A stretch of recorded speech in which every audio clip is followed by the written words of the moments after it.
High, what I eat in a day আজ to belly fat লুজের চেষ্টা, but আজ কিন্তু চিংড়ি জিতে গেল। সকালটা শুরু করেছিলাম 1 কাপ উষ্ণ গরম জল, তার সাথে লেবু দিয়ে।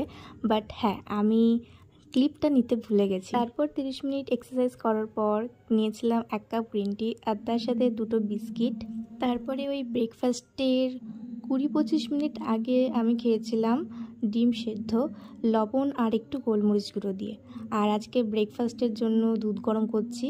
হ্যাঁ, আমি আজকে খাবো কর্নফ্লেক্স আর দুধ। ব্রেকফাস্টটা বেশ বেসিক, বাট অনেকক্ষণ পেট ভরা থাকে ওই কারণে। লাঞ্চে ছিল আজকে আমার ফেভারিট পটল চিংড়ি, তার সাথে লাউ শাক দিয়ে আর ডালের বড়া দিয়ে একটা তরকারি, শসা আর ছিল লেবু। আজ বাড়িতে পাবদা মাছও রান্না হয়েছিল, বাট সরি নট টুডে। তো লাঞ্চ করার পর তো আমার একটা ঘুম মাস্ট, তো ঘুম থেকে উঠে খেয়েছিলাম একটু ছোলা মাখা।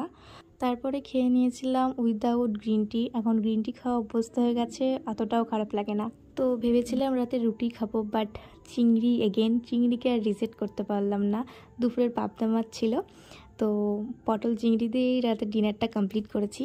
এন্ড করলাম 1 কাপ গরম দুধ দিয়ে। তো দেখা হচ্ছে নেক্সট ভিডিওতে। ভালো লাগলে লাইক অ্যান্ড সাবস্ক্রাইব করতে ভুলো না।